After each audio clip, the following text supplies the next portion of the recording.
Students, आज की प्रश्नोत्तरी में हम लोग एक यूनिट प्रसार शिक्षा के यूनिट से आज कुछ क्वेश्चंस लेकर के आए हैं। और ये प्रसार शिक्षा के यूनिट से जो टॉपिक्स हमने लिए हैं वो बिल्कुल बेसिक टॉपिक्स हैं, जो प्रसार शिक्षा के अर्थ, परिभाषा, उनकी विशेषताएं या उनके उद्देश्यों से संबंधित है। तो यानी कि जो स्टार्टिंग का बिल्कुल जो मूल टॉपिक आपका होता है कि प्रसार शिक्षा हम किसे कहते हैं, क्या उनके डेफिनेशन से अलग अलग विद्वानों ने उसको क्या कहा है, किन उद्देश्यों के साथ हम प्रसार शिक्षा को अपने गृह विज्ञान विषय के अंतर्गत पढ़ रहे हैं। तो इन टॉपिक से जो है वो क्वेश्चंस आपके टेलीग्राम ग्रुप में कराए गए थे। कल 10 क्वेश्चन कराए गए थे, परसों 10 क्वेश्चन कराए गए थे, तो टोटल 20 क्वेश्चंस हो गए। 20 का एक्सप्लेनेशन आज की क्लास में हम लोग लेंगे। तो देखिए आप यहाँ पे ये जो प्रसार शिक्षा है, प्रसार शिक्षा जो है वो यूनिट से संबंधित ये आपकी क्विज कराई गई थी। इस क्विज से जो है कुल 10 प्रश्न थे और ये जो आपका टॉपिक है अर्थ, परिभाषा एवं विशेषता से ये टॉपिक लिया गया है। तो अगर आपने इस टॉपिक को पूरे तरीके से अच्छे तरीके से अध्ययन में ले लिया है तो इन प्रश्नों को आप जो है अच्छे तरीके से सॉल्व करें। यदि आप टेलीग्राम ग्रुप में जुड़े हुए हैं तो आपने किया होगा सॉल्व, क्वेश्चंस आपके पता चल गए होंगे, आपने अपने कॉपी में नोट डाउन कर लिए होंगे। यदि आप टेलीग्राम ग्रुप से अभी तक भी नहीं जुड़े हैं तो जुड़ने का प्रयास करें, डिस्क्रिप्शन में उसका लिंक दिया हुआ है। और यदि आप नहीं जुड़ना चाहते तो भी कोई बात नहीं, वीडियो के माध्यम से जो क्वेश्चंस दिखाए जा रहे हैं आप उनको अपनी कॉपी में कहीं लिखते चलिए, ताकि जब परीक्षा का समय आए तो आप क्वेश्चंस को रिवाइज करें तो आपका ये जो टॉपिक है वो बिल्कुल तैयार हो जाए। तो आते हैं हम लोग पहले नंबर के प्रश्न पे। पहले नंबर का प्रश्न है, देखिए कथन कारण वाला प्रश्न है और इस तरह के प्रश्नों को मैं ज्यादा से ज्यादा प्रयास करती हूँ कि आप लोगों को दे सकूं, क्योंकि इस तरीके के प्रश्न जो है बहुत ज्यादा कंफ्यूजिंग होते हैं। और मैंने देखा है बहुत सारे लोग जो है प्रश्नों को सॉल्व कराते हैं, लेकिन वो वही प्रश्न सॉल्व कराते हैं जो पहले परीक्षाओं में आ चुके हैं या किसी पुस्तक में गाइडों में ऑलरेडी लिखे हुए हैं। वो कभी इस तरीके के प्रश्न नहीं उठाते हैं कि बेसिक एक कॉन्सेप्ट जो होता है, चाहे मौलिक पुस्तकों में हो या फिर कंसेप्चुअल पार्ट से हो, उनसे किस तरीके के प्रश्न आगामी परीक्षाओं हेतु बन सकते हैं, उन पे विशेष ध्यान कोई नहीं देता है, ना ही मेहनत करना चाहता है। तो मेरा प्रयास ये रहता है कि आपके पास फैक्ट भी पहुंचे, साथ ही साथ आपके पास कंसेप्ट भी पहुंचे, जिससे फैक्ट जो है आपका याद होता रहे और कंसेप्चुअल क्वेश्चंस को आप समझते रहे, तो समझ विकसित हो करके वो टॉपिक आपका क्लियर होता चले। पहला प्रश्न है, कथन में ये कहा जा रहा है प्रसार शिक्षा वह शिक्षा है जो विद्यालयों एवं सुव्यवस्थित संस्थाओं की सीमाओं के अंतर्गत दी जाती है। देखें ये बहुत बड़ा कथन है और प्रसार शिक्षा जब हम लोग स्टार्ट करते हैं, बिल्कुल आरंभिक दौर में जब हम लोग बिल्कुल ही अपने स्टार्टिंग पॉइंट पे होते हैं और प्रसार शिक्षा को समझने का प्रयास करते हैं, तो सबसे पहले जो पहली लाइन हमारे सामने आती है, आप किसी भी अच्छी पुस्तक को उठाएंगे, जो मौलिक पुस्तकें हैं प्रसार शिक्षा की, उनमें सबसे पहले ही आपको ये तथ्य नजर आ जाएगा जिसमें ये कहा गया है कि प्रसार शिक्षा वह शिक्षा है जो विद्यालयों एवं सुव्यवस्थित संस्थाओं, विद्यालयों एवं सुव्यवस्थित संस्थाओं के अंतर्गत नहीं होता है, बल्कि सुव्यवस्थित संस्थाओं की सीमाओं के बाहर होता है। प्रसार शिक्षा क्या होता है, जो हमारी विद्यालय हैं और जो सुव्यवस्थित संस्थाएं हैं, ऑलरेडी जो बहुत सेटल्ड इंस्टीट्यूशंस हैं या जो हमारे स्कूल्स हैं, उन स्कूल्स के बाहर जो हम लोग शिक्षा प्रसारित करते हैं उसे ही हम प्रसार शिक्षा कहते हैं। जबकि यहाँ पे क्या लिखा हुआ है कि प्रसार शिक्षा वह शिक्षा है जो विद्यालयों एवं सुव्यवस्थित संस्थाओं की सीमाओं के अंतर्गत, ध्यान रखें यहाँ पे क्या मेंशन किया गया है, सीमाओं के अंतर्गत। यदि सीमाओं के अंतर्गत हम लोग रखेंगे तो जो विद्यालय में जो शिक्षा दी जा रही है वो तो विद्यालय शिक्षा हो गई। जो सुव्यवस्थित संस्थाओं की शिक्षा की बात कर रहे हैं तो वो सुव्यवस्थित संस्थाएं यानी कि जो मैनेज्ड इंस्टीट्यूशन है, जैसे मेरी कोचिंग है, यदि मैं कोचिंग दे रही हूँ तो पर्टिकुलरली किसी प्रतियोगी परीक्षा के ऊपर दे रही होंगी, किसी विषय के ऊपर दे रही होंगी, किसी एग्जाम के ऊपर दे रही होंगी, तो ये क्या हो गई, ये पहले से डिफाइंड है, इसका जगह निर्धारित है, टीचर्स निर्धारित है, समय निर्धारित है, आने का समय, जाने का समय, क्लास के का ड्यूरेशन, हर एक चीज क्या है इसमें निर्धारित है और ये एक औपचारिक प्रक्रिया के रूप में जो है क्या होती है, कार्यान्वित होती है। लेकिन जब हम प्रसार शिक्षा की बात करते हैं तो इन सीमाओं के अंतर्गत ये नहीं होता है, इन सीमाओं के बाहर हम किस प्रकार से शिक्षा दे सकते हैं, हम किस प्रकार से ज्ञान का विस्तारण कर सकते हैं, हम किस प्रकार से लोगों को जागरूक करें कि लोगों के व्यवहार में परिवर्तन आए और लोग अपने व्यवहार में परिवर्तन करके अपने खुद का विकास करें, अपने रोजगार के विषय में सोच सके, अपने लिए एक अच्छा जीवन तलाश सके और कहीं न कहीं अपने राष्ट्र के विकास में अपने आप को भागीदार बना सके। तो ये जो पहला जो हमारे पास जो कथन आ रहा है, जो असैसिन कहा जा रहा है, ये क्या है? रॉन्ग है। क्या है ये? रॉन्ग है। इसका कारण देखिए आप, कारण क्या कहा जा रहा है, यानी कि रीज़निंग क्या दी जा रही है? प्रसार शिक्षा युवाओं तथा प्रौढ़ों को दी जाती है। तो प्रसार शिक्षा प्रयास यही होता है कि जो युवा हैं या प्रौढ़ व्यक्ति हैं, उनको ज़्यादा से ज़्यादा हम लोग जो भी हमारे नए कोई टेक्नोलॉजीज़ आई है, हम उनके बारे में ज्ञान दें। कुछ नए टर्म्स हैं, हम उनके बारे में उनको अवगत कराएँ। किसी नए कार्यक्रम, कोई नया कार्यक्रम सरकार द्वारा, चाहे राज्य सरकार, चाहे केंद्र सरकार या फिर स्थानीय या कोई हमारे सामने कार्यक्रम आए हैं, जिनसे हमें उनको अवगत कराने का लाभ वो ले सके। तो हम प्रयास करते हैं कि प्रौढ़ों और युवाओं दोनों को ही जो है इस तरीके की शिक्षा दी जाए, क्योंकि बच्चों की शिक्षाएं तो विद्यालयों में हो ही जाती हैं। बच्चों को हम लोग शिक्षा विद्यालयों में दे देते हैं। जो बचते हैं, जिनको हमें सिखाना है, जिनको हमें ज्ञान देना है, जिनकी हमें बुद्धि में बुद्धि जो है जिनकी विकसित करके जिनके व्यवहारों में परिवर्तन लाना है, प्रसार शिक्षा के माध्यम युवाओं और वृद्धों को टारगेट करते हैं। अब युवाओं और वृद्धों में कैटेगराइजेशन महिला और पुरुष में नहीं किया गया है। हम युवा पुरुष को भी ट्रेंड करते हैं, युवा महिलाओं को भी ट्रेंड करते हैं, हम वृद्ध पुरुषों को भी ट्रेंड करते हैं, वृद्ध महिलाओं को भी ट्रेंड करते हैं। तो प्रसार शिक्षा युवाओं तथा प्रौढ़ों को दी जाती है। कारण क्या हो रहा है? सही हो रहा है। अब देखें आप, कूट आपके सामने है। यहाँ पे कूट में जो है पहला जो लिखा गया है, ए तथा आर दोनों सत्य हैं। यहाँ पे जब दोनों सत्य तक ही हम पहुंचते हैं तो यहीं से ये ऑप्शन जो है क्या हो जाता है? रॉन्ग हो जाता है, क्योंकि दोनों तो सत्य है ही नहीं, पहला जो है वो गलत है।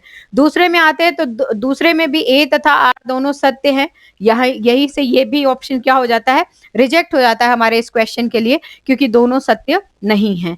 ए सही तथा आर गलत है। ये क्या हो गया? गलत हो गया, क्योंकि एक गलत हो रहा है हमारा और आर सही हो रहा है इस पर्टिकुलरली कथन और कारण के अनुसार। तो एक गलत तथा आर सही, हमारा जो चौथा ऑप्शन है वो क्या है? करेक्ट है।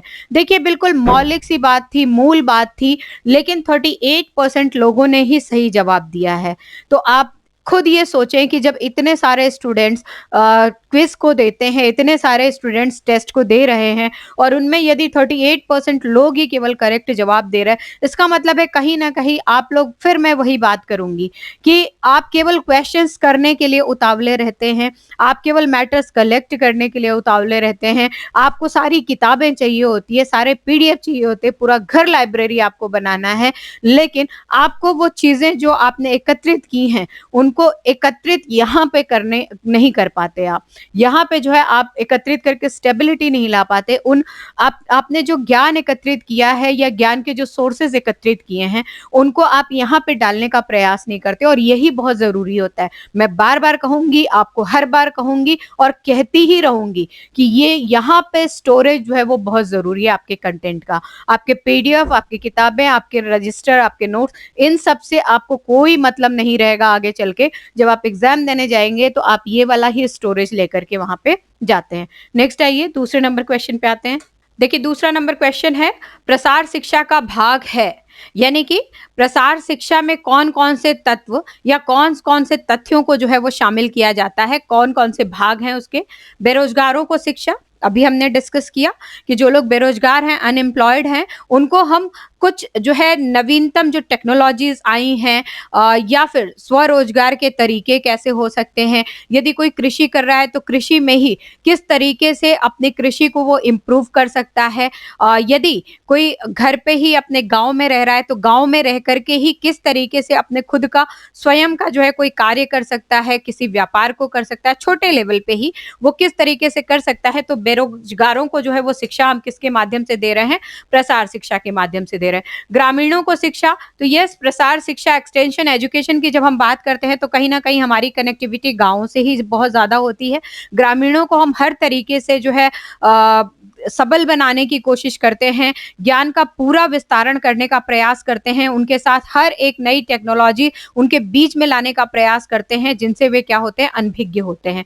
तीसरा, अनपढ़ों को शिक्षा, जो लोग पढ़े लिखे नहीं होते हैं, वृद्ध जन खासा यदि देखा जाए तो जो वृद्ध जन होते हैं, जो पहले के ज़माने में जो है पढ़े नहीं, विद्यालय नहीं गए, स्कूली शिक्षा या विद्यालयी शिक्षा या महाविद्यालयी शिक्षा कहीं से उनकी सब अधूरी रह गई है, तो हम प्रयास करते हैं कि शिक्षा के साथ उनको जोड़ें, उनको पढ़ाएँ, लिखाएँ और कुल मिलाकर के उनको हम इतना ज्ञान दें, इतना उनको चीज़ों को जो है इतना एक्सप्लेन करके बताएँ कि हर एक चीज़ वो समझें और समझ करके अपने व्यवहारों में क्या करें, वो परिवर्तन करें। और ये जो व्यवहारों का परिवर्तन है, हम जब भी व्यवहारों के परिवर्तन की बात करेंगे, ध्यान रखिएगा, हमें सदैव, हमेशा सकारात्मक व्यवहार परिवर्तन की तरफ जो है अग्रसित होना है। हमेशा जब भी हम व्यवहार परिवर्तन की बात करेंगे, तो व्यवहार परिवर्तन प्रसार शिक्षा के माध्यम से जिस व्यक्ति के अंदर हम व्यवहार परिवर्तन लाने का प्रयास कर रहे हैं, उसका व्यवहार सकारात्मक रूप से परिवर्तित होना चाहिए, तभी हम प्रसार शिक्षा के उद्देश्यों की पूर्ति की बात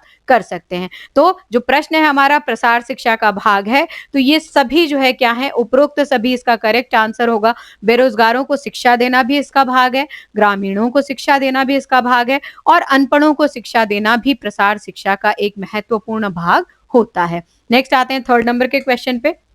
देखें, प्रसार शिक्षा में व्यक्ति डैश डैश डैश परिस्थितियों में रहकर शिक्षा ग्रहण करता है, यानी कि ये जो ब्लैंक आ रहा है यहाँ पे आएगा किन परिस्थितियों में या किस परिस्थिति में रह करके शिक्षा ग्रहण करता है। प्रसार शिक्षा में व्यक्ति किन परिस्थितियों में या किस परिस्थिति में रहकर शिक्षा ग्रहण करता है। पहला ऑप्शन है नगरीय परिस्थिति में। यदि नगरीय परिस्थिति की हम लोग बात करते हैं, तो नगरीय परिस्थिति में प्रसार शिक्षा की तो आवश्यकता होगी ही नहीं, क्योंकि यहाँ पे नगरों की हम लोग बात करते हैं तो नगरों में जो है विद्यालय, महाविद्यालय,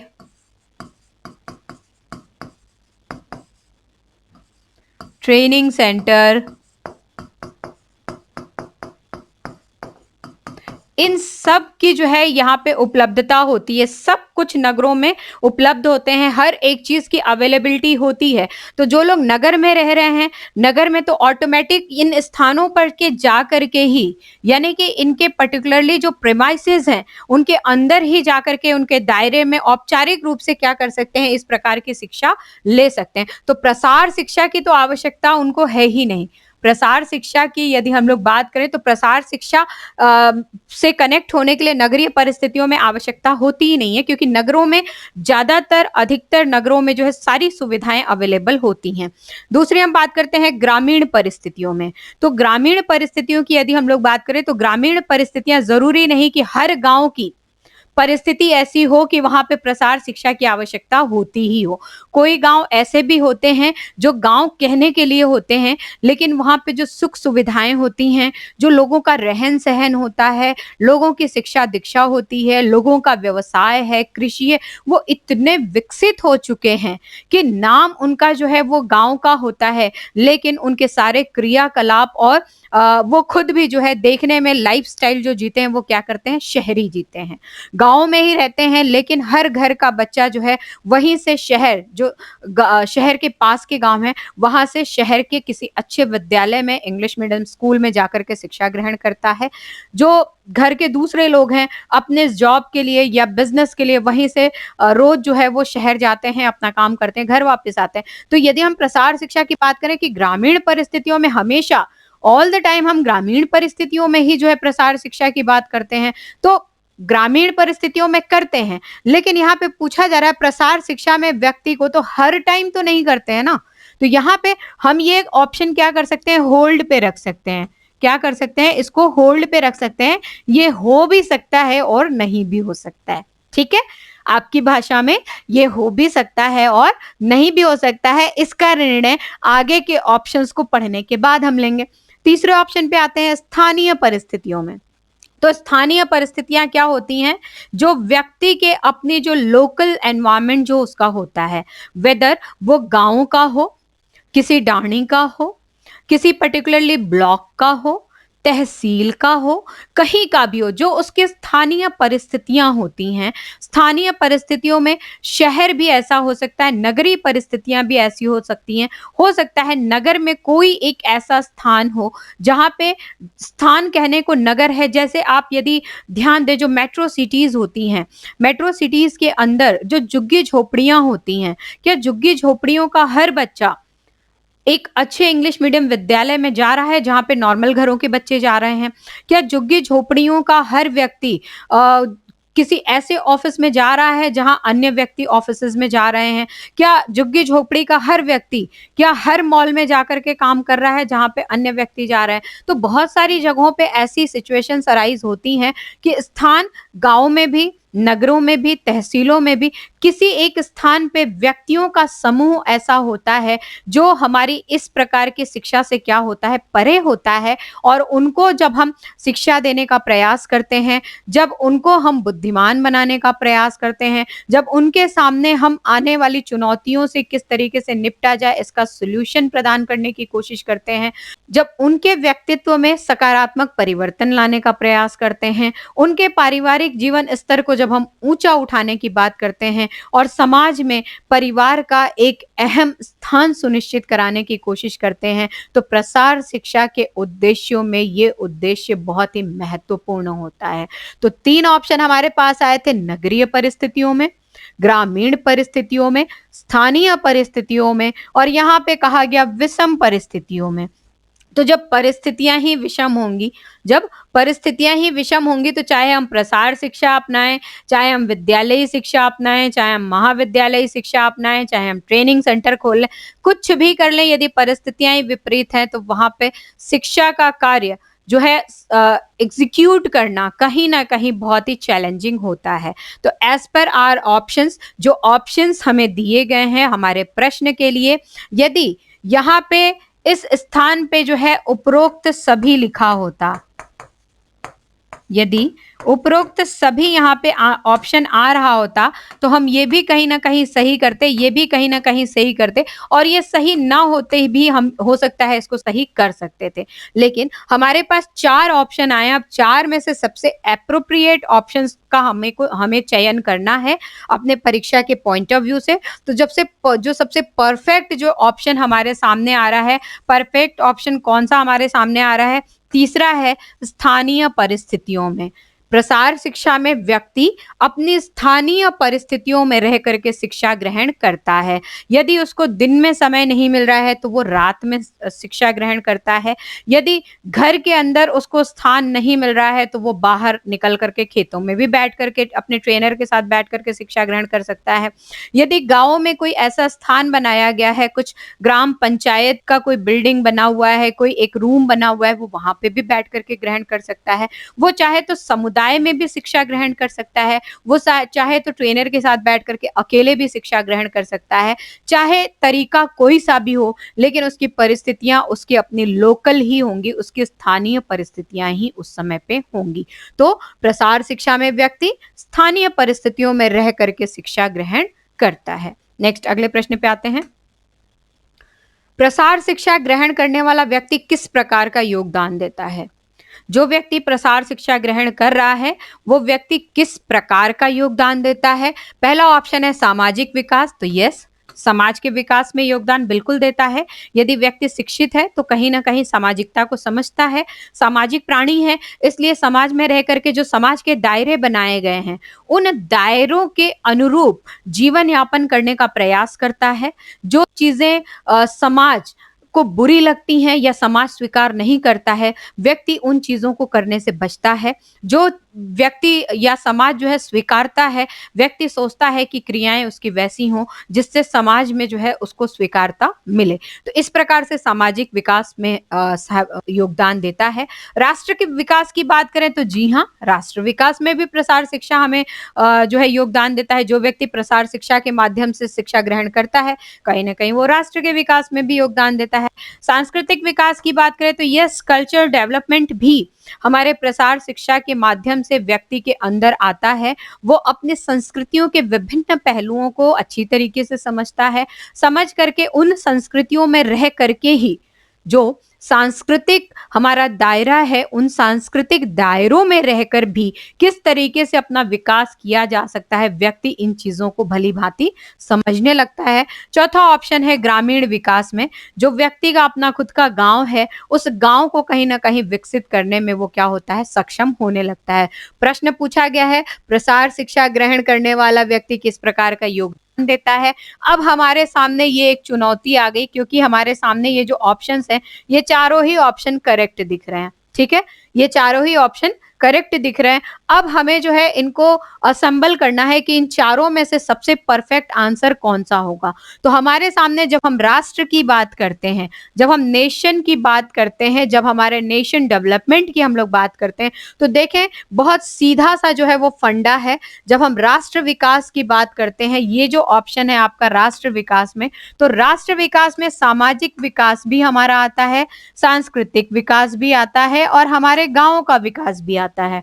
तो राष्ट्र विकास में हमारा सोशल डेवलपमेंट जो है वो शामिल है, हमारे कल्चरल डेवलपमेंट शामिल है और हमारे जो विलेजेस के डेवलपमेंट है वो भी शामिल है। सामाजिक विकास, सांस्कृतिक विकास और ग्रामीण विकास, ये तीनों ही विकास किसमें शामिल हो गए? हमारे राष्ट्र विकास में शामिल हो गए। इस वजह से राष्ट्र का विकास, इन सबका जो है वो समन्वित रूप हमारे सामने क्या आया? राष्ट्र का विकास। तो जो करेक्ट आंसर होगा वो क्या होगा? राष्ट्र विकास में। प्रश्न क्या था? प्रसार शिक्षा ग्रहण करने वाला व्यक्ति किस प्रकार का योगदान करता है? तो प्रसार शिक्षा ग्रहण करने वाला व्यक्ति, चाहे वो अपने गाँव का विकास करे, चाहे वो अपने समाज का विकास करने का प्रयास करे, चाहे वो संस्कृतियों का विकास करे, अल्टीमेटली आगे चल के वो कहीं न कहीं राष्ट्र के विकास में अपना योगदान देता है। अगले प्रश्न पे आते हैं। प्रसार शिक्षा का मुख्य उद्देश्य है। प्रसार शिक्षा का मुख्य उद्देश्य है, क्या उद्देश्य है? देखते हैं हम लोग। व्यक्ति के व्यक्तित्व में विकास। जो व्यक्ति है, इंडिविजुअल जो है, इंडिविजुअल की जो अपनी पर्सनैलिटी होती है, चाहे बोलने का तरीका हो, चाहे सुनने का तरीका हो, चलने का तरीका हो, मुस्कुराना हो, रोना हो, हँसना हो, डाँटना हो, चिल्लाना हो, सुनना हो, बोलना हो, कहना हो, समझना हो, हर तरीके की ये जो चीज़ें होती हैं, इन्हें हम क्या कहते हैं? इन्हें हम व्यक्तित्व कहते हैं, पर्सनैलिटी कहते हैं। किसी को हम देखते हैं तो हम उसको बोलते हैं कि अरे! ये तो हमेशा शांत ही रहता है। तो ये जो शांत हमने कहा, उसके एक स्वभाव की बात की हमने, ये उसकी पर्सनैलिटी में शामिल हो गया। किसी को हम देखते हैं, वॉव! इसकी हाइट कितनी अच्छी है। यानी कि जो हाइट है, नॉर्मल हाइट से जो है अच्छी हाइट है और देखने में कहीं न कहीं जो एक शारीरिक ढाँचा है, वो आँखों को जो है वो अच्छा लग रहा है, सुकून दे रहा है। हमें देखने में जो है वो अच्छा फ़ील होता है और हम सीधे ही कहते थे, वॉव! क्या हाइट है। तो ये जो हाइट हमने मेज़र की है, क्या की? हमने व्यक्ति के व्यक्तित्व को ही तो देखा। कितना अच्छा बोलती है, कितना अच्छा गाती है, ये क्या हो गया? ये एक पर्सनैलिटी का हिस्सा ही तो हो गया।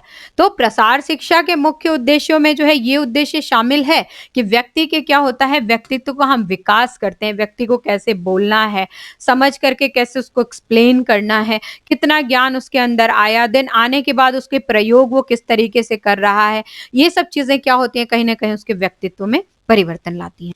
व्यक्ति के ज्ञान में वृद्धि करना, तो जहाँ पे हम शिक्षा की बात कर रहे हैं, हमने यहाँ पे जो है वो शिक्षा ही जोड़ दिया। प्रसार के साथ हम लोग शिक्षा जब शब्द ही जोड़ रहे हैं तो कहीं न कहीं व्यक्ति के ज्ञान में वृद्धि की बात तो यहाँ पे संभव ही है। नेक्स्ट, व्यक्ति के व्यवहार में विकास करना, तो व्यक्ति का जो व्यवहार है, यदि उसका व्यक्तित्व चेंज होता है, यदि उसके अंदर ज्ञान का विकास होता है या ज्ञान में वृद्धि होती है, तो उसके व्यवहारों में ऑटोमेटिक क्या होगा? परिवर्तन आएगा, व्यवहार उसका क्या होगा?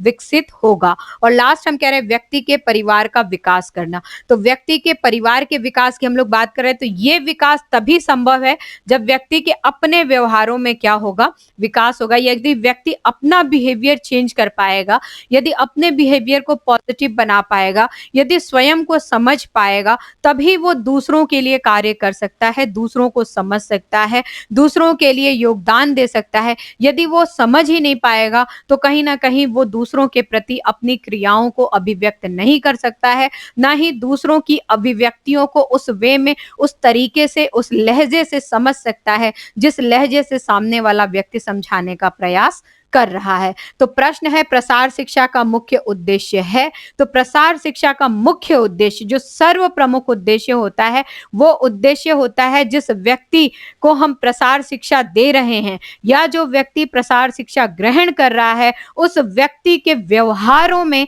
हम विकास ला सकें, उसके व्यवहारों में हम सकारात्मक परिवर्तन ला सकें, उसके व्यवहारों में सकारात्मक परिवर्तन हम इस कदर लाएं कि वो अपने विकास को खुद सुनिश्चित कर पाए, अपने करियर को खुद बना पाए, अपने लिए रोजगार स्वयं तलाशना चालू करे और सकारात्मक नजरिया अपना करके अपने कार्यों को आगे बढ़ाता चले, परिवार का नाम करे, अपने गांव का नाम करे, अपने समुदाय का नाम करे और इस तरीके से आगे चल के अपने राष्ट्र के विकास में अपना योगदान दे सके। तो प्रश्न है प्रसार शिक्षा का मुख्य उद्देश्य क्या है? तो व्यक्ति के व्यवहारों में विकास करना। व्यक्ति के व्यवहारों में जब विकास होगा तो ऑटोमेटिक उसके ज्ञान में भी वृद्धि हो रही है, उसके व्यक्तित्व में भी विकास हो रहा है और कहीं ना कहीं अपने परिवार का विकास भी जो है वो शामिल करता है। नेक्स्ट अगले प्रश्न पे आते हैं।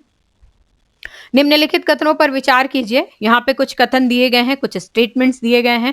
इन स्टेटमेंट्स को पढ़ के सबसे पहले, जब भी मैं हमेशा ये क्वेश्चन इस तरीके के सॉल्व कराती हूँ तो मैं आपको कहती हूँ कि जैसे आप क्वेश्चन पढ़ा करें, क्वेश्चन पढ़ने के साथ ही वो कथन सत्य है या असत्य है आप वहीं टिक करते चलिए। पहला जो कथन है हमारे सामने, प्रसार शिक्षा विकासात्मक प्रक्रिया है। ठीक है, प्रसार शिक्षा जो एक्सटेंशन एजुकेशन है ये एक डेवलपमेंट प्रोसेस है, विकासात्मक प्रक्रिया है जो हमेशा चलती रहती है। इसको हम रोक नहीं सकते हैं और ना ही हम रोकने का प्रयास करते हैं, ये निरंतर चलती रहती है। आज हमने प्रसार शिक्षा के जरिए कुछ तथ्यों पे जानकारी दी, देन नेक्स्ट फिर कुछ और तथ्य हमारे पास आ जाते हैं, फिर हम उनकी जानकारी प्रसारित करते हैं, देन फिर कुछ और तथ्य आ जाते हैं, फिर हम उनको जानकारी देते हैं और ऐसे करके जैसे जैसे हमारी सभ्यताओं का विकास होता चला जा रहा है, जैसे जैसे विज्ञान तथा प्रौद्योगिकी के विकास होते चले जा रहे हैं, ज्ञान के परिप्रेक्ष्य में मानव बहुत आगे निकल चुका है। नित नए नए खोज, नवाचार, नित नई नई प्रौद्योगिकी हमारे सामने आती जा रही है। तो जब इतने सारे कार्य हो रहे हैं तो इन सब कार्यों को प्रसारित करना भी एक चैलेंज होता है और प्रसार शिक्षा के माध्यम से हम ये जो क्रियाएं हैं, जो विकासात्मक क्रियाएं हैं, इन क्रियाओं को आगे तक सुचारू रखते ही रहेंगे। तो ये एक क्या है, विकासात्मक प्रक्रिया के रूप में हमारे सामने आती है। क्या? प्रसार शिक्षा। तो ये क्या हो गया? स्टेटमेंट करेक्ट हो गया। दूसरा है शिक्षा का प्रभावी होना। जो हम प्रसार शिक्षा जिसे हम दे रहे हैं या जो ग्रहण करने वाला व्यक्ति है, जो इफेक्टिवनेस है उसका, वो प्रभावी होना व्यक्ति के व्यवहार में आए परिवर्तन से परिलक्षित होता है। यानी कि जो एक्सटेंशन एजुकेशन जिस व्यक्ति को दिया गया है या प्रसार शिक्षा जिस व्यक्ति ने ग्रहण किया है, वो उसके ऊपर किस तरह का छाप छोड़ती है, वो उसको किस तरीके से ग्रहण करता है, ये चीजें यदि हमें देखना हो तो हम उसके व्यवहारों में आए परिवर्तनों को देख सकते हैं और इस तथ्य को समझ सकते हैं कि प्रसार शिक्षा ग्रहण करने के बाद उसमें किस तरीके का परिवर्तन आया है। तो शिक्षा का प्रभावी होना व्यक्ति के व्यवहार में आए परिवर्तन से परिलक्षित होता है। तो यस, ये स्टेटमेंट क्या है? सही है। तीसरा आते हैं, प्रसार शिक्षा व्यक्ति के जीवन स्तर को निम्न कर देता है। भैया ये तो बिल्कुल ही गलत बात कर दी। हम यहाँ पे जीवन स्तर सुधारने की बात कर रहे हैं प्रसार शिक्षा के माध्यम से और यहाँ पे स्टेटमेंट में जो है सीधे ही ये कह दिया कि व्यक्ति के जीवन स्तर को निम्न कर दिया है। तो ऐसा नहीं चलेगा। इतने अच्छे से सारे डेफिनेशंस हमने तैयार किए और हम हमेशा विकास की बात कर रहे हैं, सकारात्मक विकास की बात कर रहे हैं, व्यवहार में परिवर्तनशीलता की बात कर रहे हैं। तो यदि हम इतने सारे इन तथ्यों को हम लोग प्रसार शिक्षा से जब जोड़ रहे हैं तो ये स्टेटमेंट क्या होगा? रॉन्ग होगा, यानी कि गलत होगा।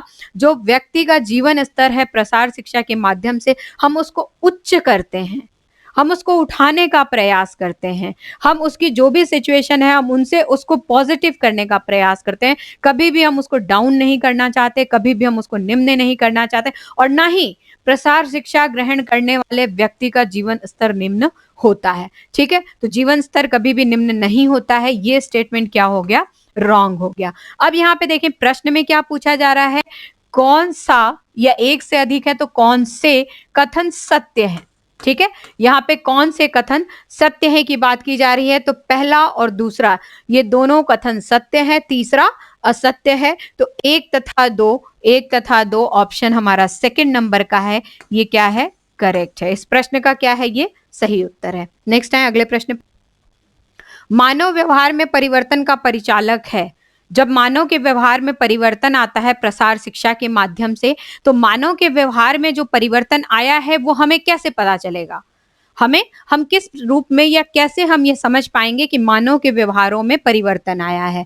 तो सबसे पहला ऑप्शन आया है ज्ञान में परिवर्तन। तो जी हाँ, यदि ज्ञान में किसी के परिवर्तन आता है, यदि नॉलेज स्केल में कहीं उसकी वृद्धि होती है, तो हमें लगता है कि उसमें कहीं ना कहीं कुछ ना कुछ परिवर्तन आया है, उससे उसका कुछ तो व्यवहार परिवर्तित होगा ही।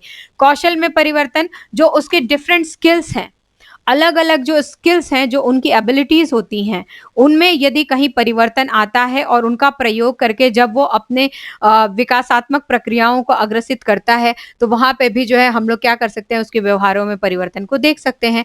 अभिवृत्तियों में परिवर्तन, जो उनके सोच का दायरा है, जो समझ का दायरा है, जो बोध का दायरा है, जब उनमें कहीं ना कहीं परिवर्तन आता है तो भी हम व्यवहारों में परिवर्तन की बात करते हैं। तो प्रश्न पूछा जा रहा है मानव व्यवहार में परिवर्तन का परिचालक है, तो ये सभी मानव व्यवहार में परिवर्तन के परिचालक हैं। कौन कौन से? ज्ञान में परिवर्तन, कौशल में परिवर्तन और अभिवृत्तियों में परिवर्तन। ये तीनों ही परिवर्तन मानव व्यवहार में परिवर्तन के क्या होते हैं? परिचालक होते हैं। जब भी इनमें परिवर्तन आता है तो हमें मानव के व्यवहार में परिवर्तन रिकॉग्नाइज होता है, या हमें परिलक्षित होता है, या हम उसमें देखते हैं। अगले प्रश्न पे आते हैं। कम समय में कम पैसा और कम से कम ऊर्जा का व्यय करके अधिक से अधिक कार्यों को संपन्न करना।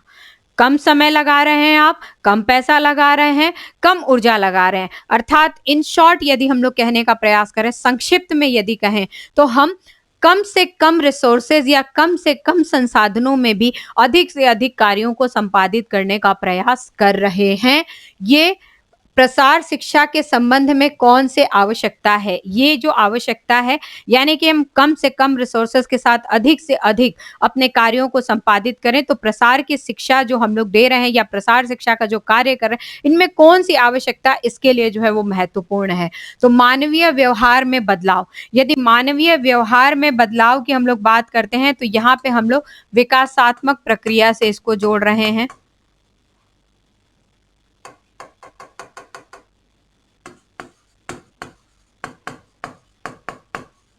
ठीक है, विकासात्मक प्रक्रिया से इसको जोड़ रहे हैं।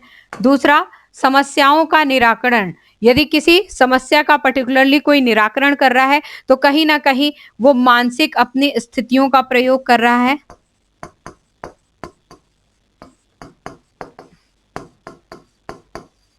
मानसिक स्थितियों में सुधार की बात यहाँ कर सकते हैं।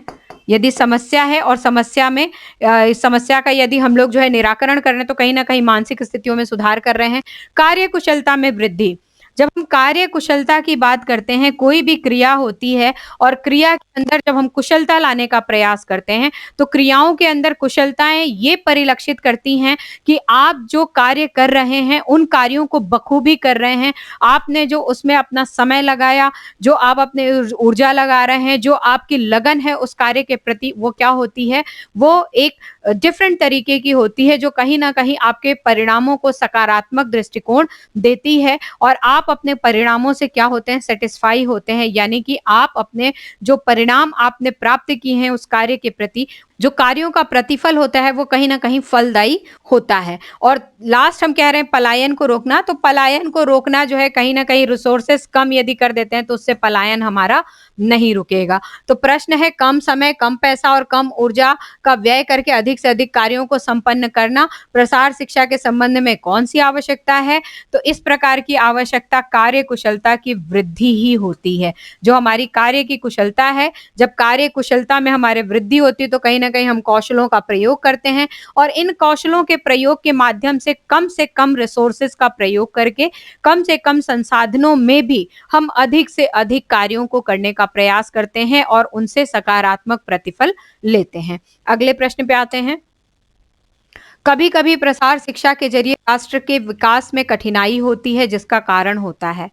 कभी-कभी ऐसा लगता है कि प्रसार शिक्षा के माध्यम से, हालाँकि हम तो विकास की बातें हमेशा कर रहे हैं, प्रसार शिक्षा के माध्यम से हम व्यक्तियों के, युवाओं तथा वृद्धों के विकास की बात कर रहे हैं और कहीं न कहीं उस विकास से हम उनके समुदाय, उनके गाँव, उनके एरिया, उनके स्थान और राष्ट्र के विकास की हमेशा बात करते हैं। लेकिन कभी-कभी इन विकासात्मक प्रक्रियाओं में भी कई-कई बाधाएँ आती हैं और ये बाधाएँ कहीं न कहीं प्रसार शिक्षा के माध्यम से जो हम विकास सोच रहे हैं या जो जिस सोच से हम ये विकासात्मक प्रक्रियाएँ कर रहे हैं, वो बाधित हो जाती हैं, वो खंडित हो जाती हैं और हमारी जो विकासात्मक प्रक्रियाएँ हैं, उनको अग्रसित करने में हमें कठिनाइयाँ महसूस होती हैं या कठिनाइयों का सामना करना होता है। तो ऐसी कौन-सी बाधाएँ हैं? पहला है ऊँच-नीच की भावना। जहाँ पे हम लोग प्रसार शिक्षा जब दे रहे हैं, तो हमारे लिए हर व्यक्ति एक समान होता है। हमारे लिए हर व्यक्ति क्या होगा? एक समान होगा। यदि हम वहाँ पे ये सोचने लगे कि ये व्यक्ति जो है वो थोड़ा-सा ज़्यादा पढ़ा-लिखा है और हमारे साथ अच्छी तरीके से बात कर रहा है, तो इसको ज्ञान दे दो, बाकियों को ना दो। यदि हमने इस तरीके की कोई भावना ली या फिर यदि कास्ट के हिसाब से जाएँ, तो उच्च जाति वालों को हम पहले कर दें, निम्न जाति वालों को हम पहले कर दें या फिर एरिया के हिसाब से गए कि बिल्कुल बैकवर्ड गाँव में हमें तो जाना ही नहीं है, जो बिल्कुल शहर के पास है, हम उन गाँव में जाएँ।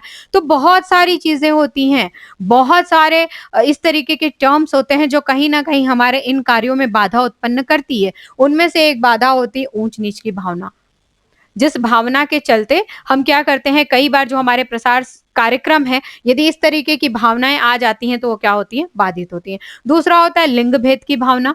यदि हम ये सोचे कि हम केवल पुरुषों को ही ये ज्ञान देंगे, स्त्रियों को देंगे ही नहीं, तो स्त्रियों को यदि ज्ञान नहीं देते हैं, तो कहीं न कहीं ये जो लिंग भेद की भावना है, तो ज्ञान तो जब होना चाहिए, तो हर एक चीज़ का, यानी कि टेक्नोलॉजीज़ की भी बात करें तो भी, यदि हम किसी पर्टिकुलरली टर्म की बात करें तो भी, किसी प्रोडक्ट की बात करें तो भी, खेती से संबंधित बात करें, चाहे हम सामाजिकता से संबंधित बात करें, चाहे हम किसी मेडिसिन से संबंधित बात करें, हर एक चीज़ में सभी लिंगों को इस बात की जानकारी होना अत्यंत आवश्यक है। यदि लिंग भेद करते हैं, किसी एक लिंग के ही व्यक्ति को यदि इस शिक्षा के कार्यक्रम से हम जोड़ते हैं, तो कहीं न कहीं हमारी प्रसार शिक्षा क्या होगी? बाधित हो जाएगी। जात-पात की भावना, जैसा कि मैंने आपको अभी बोला, तो इस तरीके की जो भावनाएँ होती हैं, वो क्या होती हैं? कहीं न कहीं विकास की प्रक्रियाओं में कठिनाई उत्पन्न करती हैं। तो इसका ऑप्शन क्या करेक्ट होगा? उपरोक्त सभी। प्रश्न क्या है? कभी-कभी प्रसार शिक्षा के ज़रिए राष्ट्र का विकास में कठिनाई होती है, जिसका कारण होता है, कारण ऊँच-नीच की भावना भी है, कारण लिंग-भेद की भावना भी है और कारण जाति-पाति की भावना भी होती है। अगले प्रश्न पे आते हैं। देखिए, ये जो है परिभाषा से संबंधित प्रश्न है, कथन से संबंधित, परिभाषा से संबंधित।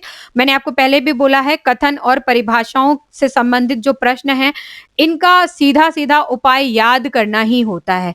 ये आपको याद करना ही पड़ेगा। इसमें कहीं कोई दूसरा ऑप्शन नहीं है जिसके ज़रिए आप इसको तैयार कर सकें। इसका केवल एक ही तरीका है, एक ही ऑप्शन है जिसके लिए कोई चॉइस नहीं है। आपके पास चुनाव करने के लिए कोई ज़रिया, कोई तरीका नहीं है। इसको आपको याद ही करना पड़ेगा।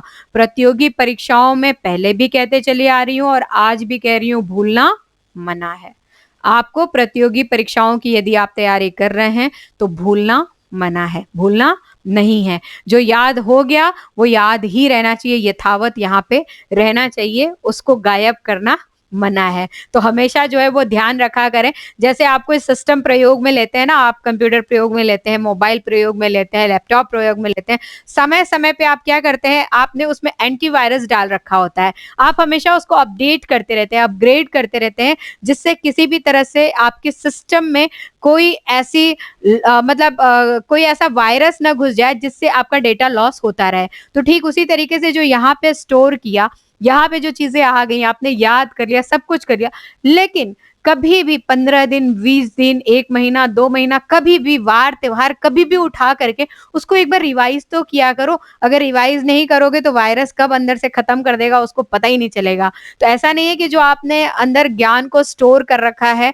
वो ज्ञान का स्टोरेज हमेशा जो है आपके अंदर बरकरार रहेगा। हाँ, वो रहेगा, लेकिन वो निष्क्रिय पड़ा रहेगा। और हमें क्या करना है, प्रतियोगी परीक्षाओं में समय-समय पे जो हमारे स्टोरेज किए हुए जो हमारे ज्ञान है, उनको सक्रियता में लाना है। उनको हमेशा जो है सक्रिय करते रहना है और इसका तरीका यही है कि जो बहुत अच्छे से टॉपिक आपका तैयार भी हो चुका है, कभी भी ओवर कॉन्फिडेंस में ना जिए कि ये टॉपिक मेरा तैयार है तो मैं उठा के नहीं देखूंगी या देखूंगा, तो ये जो ओवर कॉन्फिडेंस है ये आपको ले डूबेगा। ओवर कॉन्फिडेंस कभी भी जो है किसी का भला नहीं करता है। ओवर कॉन्फिडेंस में आप ना जिए। समय समय पे जो टॉपिक आपका तैयार भी है उसको महीने में एक बार, 2 महीने में एक बार, समय जब भी मिले आप जरूर उसको थोड़ा थोड़ा रिवाइज करते रहा कीजिए।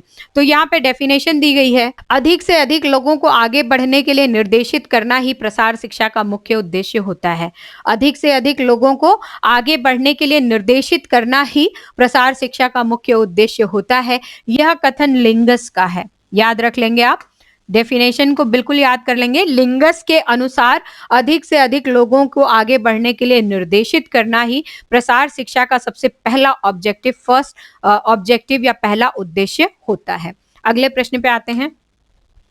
कथन कारण वाले क्वेश्चन है। कथन है, प्रसार शिक्षा ग्रामीणों में मैं नहीं बल्कि हम की भावना का विकास करता है। प्रसार शिक्षा जो ग्रामीण होते हैं उन ग्रामीणों में ऐसा नहीं कि एक ही व्यक्ति के विकास की बात करता है कि मैं ही करूंगा, नहीं, वो एक सहभागिता की भावना होता है, एक ग्रुप जो है एनालिसिस की भावना होती है, कहीं ना कहीं सामुदायिक विकास की बात होती है वहां पे। तो वहां पे जो विकासात्मक प्रक्रियाएं हैं वो मेरा नहीं, मेरा विकास वाली बात नहीं होती, हमारा विकास वाली बात होती है।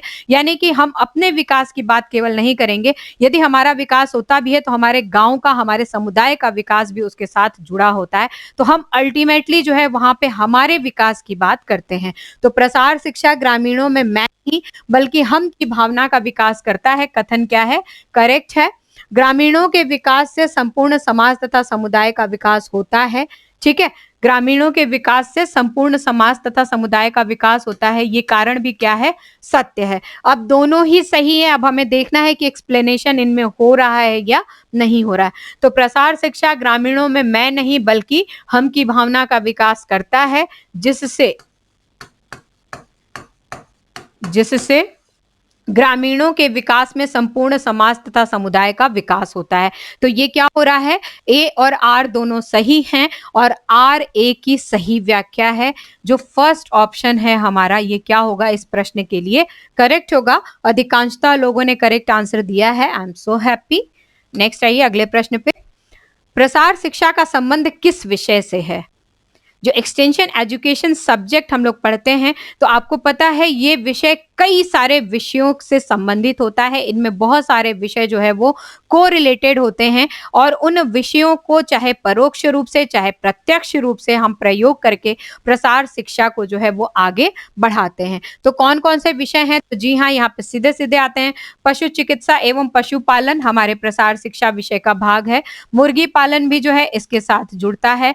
मत्स्य पालन भी जो है इसके साथ जुड़ता है। तो यहाँ पे उपरोक्त सभी 100%, पहली बार ये पहला कोई क्वेश्चन है जिसमें 100% प्रतियोगियों ने जो है वो सही आंसर दिया है। तो यहाँ पे तो जो है एक प्यारा सा लड्डू आप लोगों के लिए बनता है मोतीचूर का, खूब खाइए। हमारे तरफ से ये लीजिए आपके लिए मोतीचूर का लड्डू। नेक्स्ट आइए, सांस्कृतिक एंथ्रोपोलॉजी।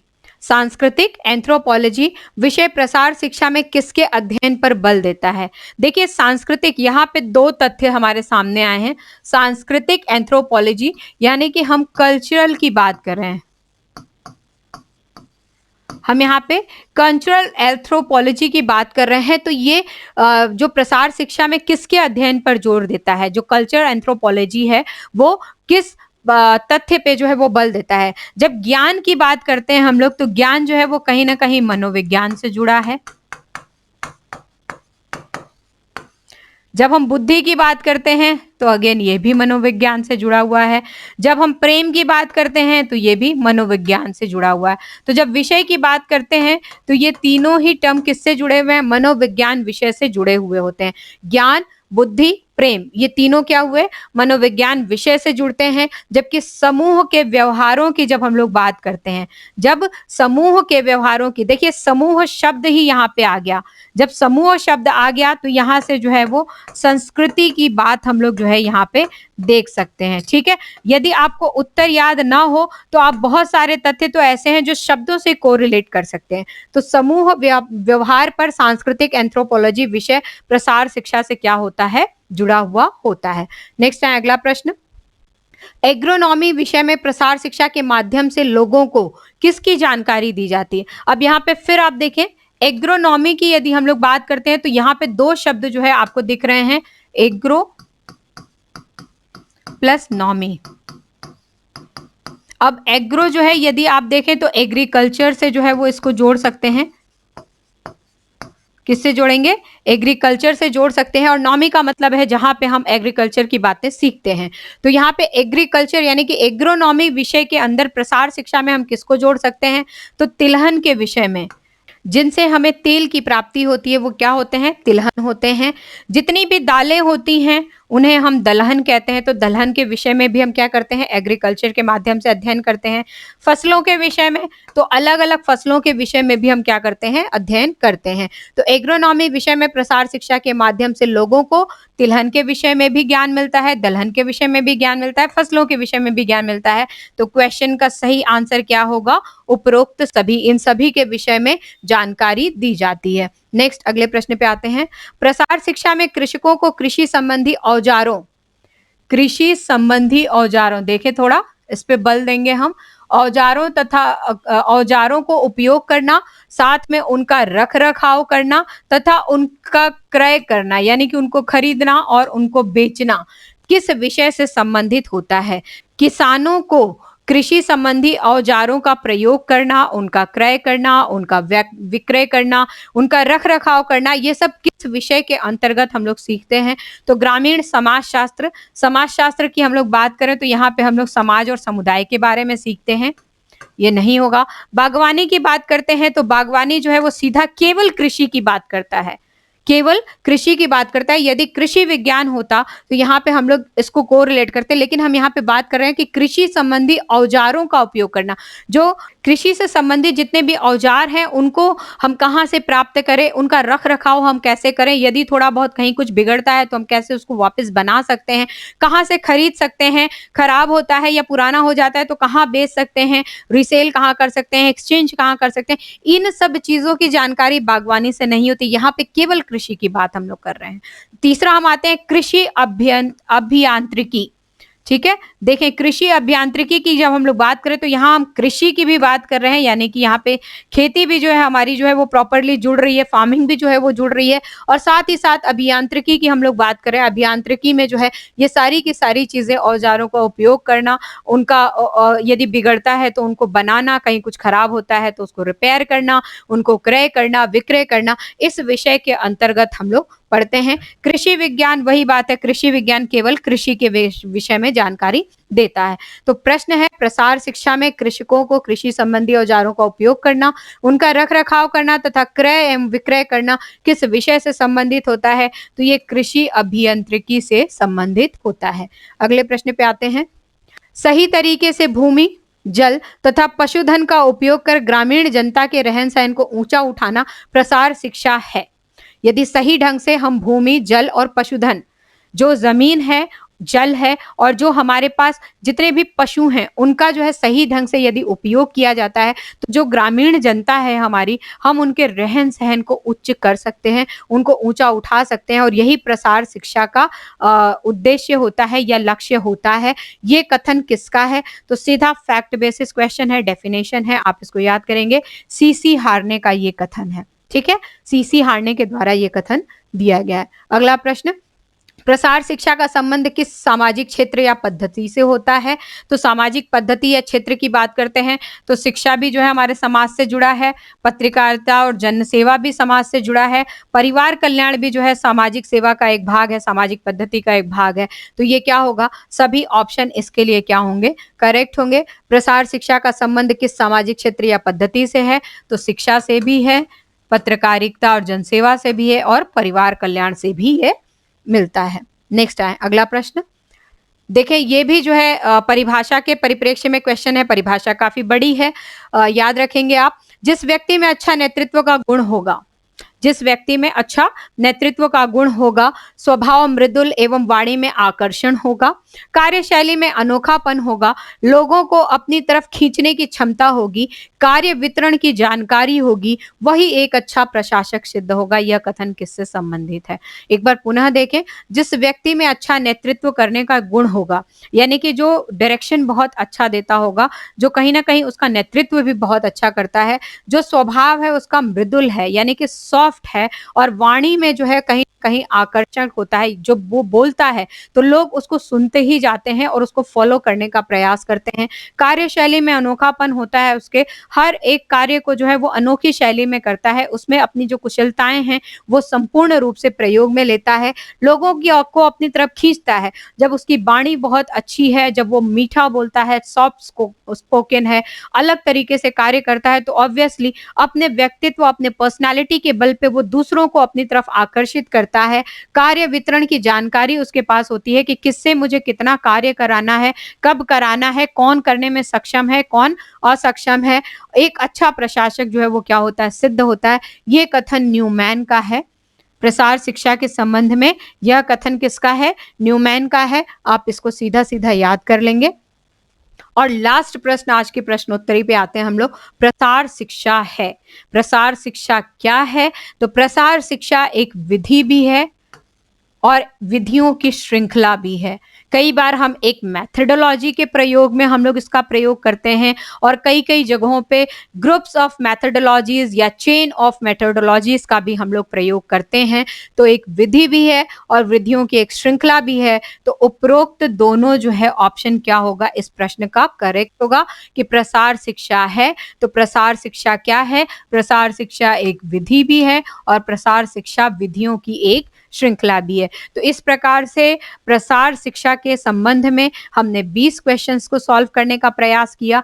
देखने में अभी सॉल्यूशन में ये प्रश्न बहुत ही इजी नजर आ रहे हैं, आपको भी नजर आ रहे होंगे, लेकिन जिस समय ये प्रश्न जो है हमने करवाया, जिस समय पे आप लोगों ने क्विज में इसमें पार्टिसिपेट किया, कहीं ना कहीं ये प्रश्न जो है हमारे सामने, नजरों के सामने आते हुए प्रश्न भी कई बार हम लोग क्या करते हैं? गलत कर जाते हैं। जिस तरीके से आप लोगों ने पहले नंबर का क्वेश्चन, फर्स्ट नंबर के क्वेश्चन जो है इसका सबसे बड़ा उदाहरण है। यदि पहले नंबर के क्वेश्चन पे आते हैं हम लोग, पहले नंबर का क्वेश्चन क्या था? कथन कारण का। प्रसार शिक्षा वह शिक्षा है जो विद्यालयों एवं सुव्यवस्थित संस्थाओं की सीमाओं के अंतर्गत, देखें आप यहां तक सीमाओं तक तो पहुंचे थे, आप यहाँ पे सीमाओं तक पहुंचे, लेकिन सीमाओं के अंतर्गत जो है आप वहीं पे रह गए। आपने ये ध्यान नहीं दिया कि सीमाओं के अंतर्गत तो प्रसार शिक्षा कभी होगा ही नहीं। इस दायरे के बाहर की जो शिक्षा है हम उसकी बात करते हैं एक्सटेंशन एजुकेशन में। तो ये कुछ छोटे छोटे तथ्य होते हैं। ये तो प्रसार शिक्षा की जब कोई भी पुस्तक आप उठाएंगे पढ़ने के लिए तो ये आपको वहीं से नजर आ जाएगा। इसके लिए बहुत ज्यादा एफर्ट नहीं करना है। कभी कभी कुछ चीजें ऐसी होती हैं कि हमने पढ़ा भले ना हो, लेकिन कायदे से यदि हम लोग ढंग से क्वेश्चन को करने भी जा रहे हो और क्वेश्चन के तथ्यों को भी यदि सही से समझ सकते हैं, तो कहीं ना कहीं हम क्वेश्चन अपने अच्छे से अच्छे तरीके से करके आते हैं और रिजल्ट हम सकारात्मक प्राप्त कर सकते हैं। तो जो टेलीग्राम ग्रुप है उसका डिस्क्रिप्शन में जो है लिंक मैं डाल रही हूँ और हमेशा डला हुआ रहता है, आप ग्रुप्स को ज्वाइन करें। आज की जो प्रश्नोत्तरी है, आज की प्रश्नोत्तरी विशेष है। हम लोग वस्त्र विज्ञान के परिप्रेक्ष्य में जो प्राकृतिक जगत के जो तंतु हैं, उन तंतुओं से रिलेटेड प्रश्नों को आज की प्रश्नोत्तरी में शाम को लेंगे, क्विज में लेंगे। तो आप क्विज को ज्वाइन करें, क्विज दें, और इस तरीके से मैं सॉल्यूशन कराते हुए चल रही हूँ। तो तैयारी आपकी बहुत अच्छी होती चल रही है।